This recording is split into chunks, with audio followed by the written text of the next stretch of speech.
The She Leads, We Lead Fingal programme was designed and delivered by local women leaders, active in our communities in a variety of different areas and with lots of experience between them. That made all the difference to our participants this year. You'll hear from them here. Please enjoy. I was delighted to be accepted to go on it because like I had seen the videos of the ladies that had done the leadership program for International Women's Day last year, and so when I knew that they were going to be mentors as well on the course, like that really enticed me to want to do it, because I thought, oh, maybe I could do something like that one day. So that was one of the reasons, I suppose, why I took on the course as well, because I just think it's great to be able to mentor people, to help people. So that would have been one of the main reasons I took the course. Because it's putting that name on it. It's actually saying, yes, what I do is leadership. It can be a scary word to people.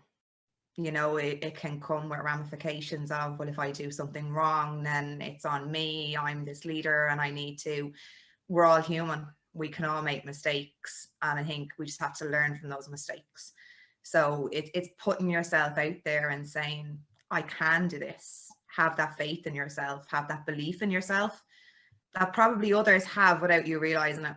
And others may put that title on you without you realizing it. And I probably think that we're not as open to welcoming those kind of titles and bearing that, okay, I am a leader, I'm leading people. That can be scary. That can be scary to admit it. But I think deep down, we all know we are doing it. But it's to actually openly say, I am a leader. That's probably the scary thing.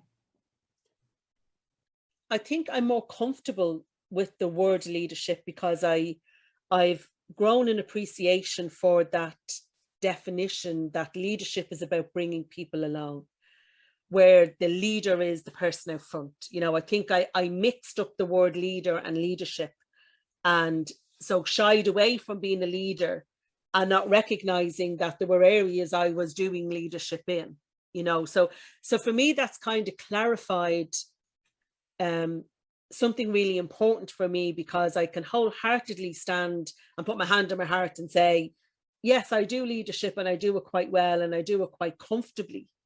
Am I a leader on occasion, you know? But do I have to be the leader? No. In fact, very often I'm the one that goes in and sets it up, generates the conversation. And then once people are engaging and letting it grow, you know, let them nurture that. Then I've done my bit, if you like, to create a space for that. So that's really clarified and crystallized in my mind around that. And then being able to see the strengths, being able to see that capacity to build rapport with people, build trusting relationships with people, to trust them to grow the very thing that I've invested in at the start, you know, and not have to own that, not have to have a tight grip on it that nobody feels they can contribute to it, you know. And acknowledging I do that quite well, and I do that in lots of areas, but never called it leadership.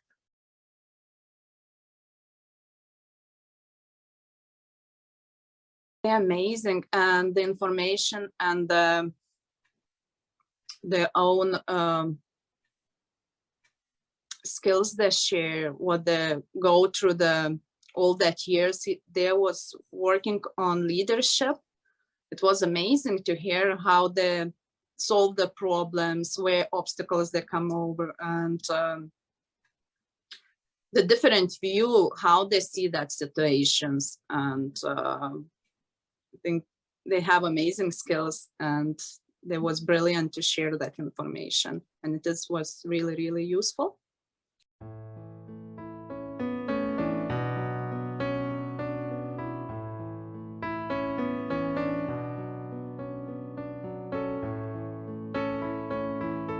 So we've recently recruited a few people into our team of who work with the juniors, and one thing I realised was, and I learned from definitely benefited from doing the course, was the importance of getting to know our volunteers. So people volunteer and they step up and help out, but we don't always get to know them, and that's really important because we don't know what skills they could bring to the table. And, you know, so a simple thing like meeting for a cup of coffee or a simple phone call just to check in and say, thank you for stepping up and we really appreciate you having you on the team. You know, what are your ideas? What would you like to see happen? Now, some of them have just said, I just wanted to share the load. I just feel, you know, no one person should be in, you know, kind of left with all the responsibility. I just want to share the load and be part of a group. And even that in itself helps because we've a wider kind of pool to reach out to now if we're organizing. But just that connection is really important. And that we kind of chat aside from our actual goals within the organization, that we can chat and relax, and you get to know people and you get to know what their backgrounds are and what they've been involved in, and that's really good for everybody. It's given me more clear vision actually how to more include the people in the projects I'm working with, because I was a bit stuck on that, and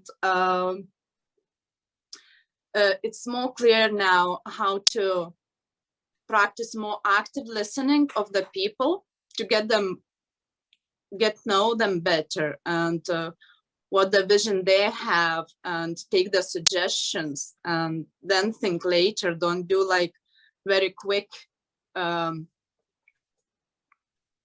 thinking. It's like, this is what it's work with the public. It's, you have to go around and look from every different point in the situation and then adopt to that what it will be working.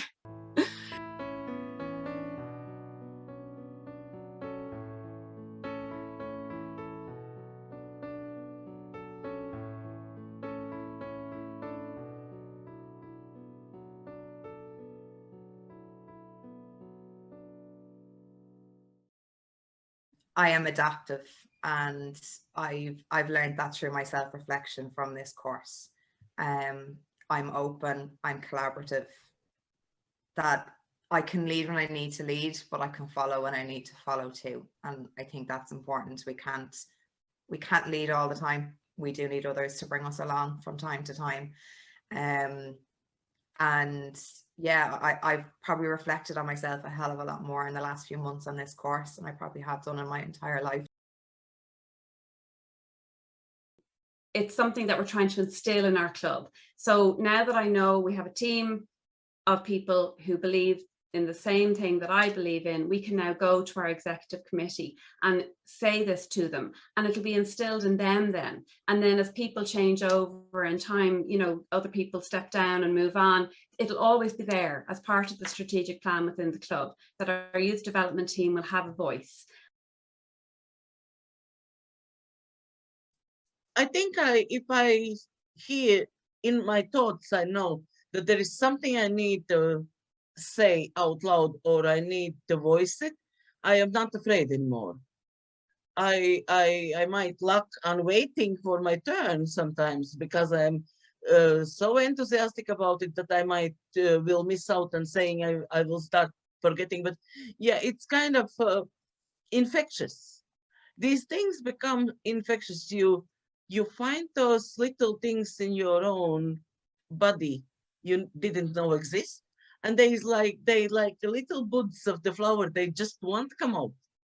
They want to come out, and they want to bloom.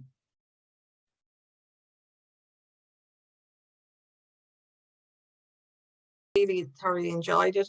I enjoyed meeting all the other ladies that were at the on the program as well. Every single one of them had a story, and like I just think for women to be all together and to build each other up, and I do think that's what we did over the weeks. We all built each other up and helped each other out, and yeah, so like genuinely thank you so much for the opportunity, and I'm a better person for it.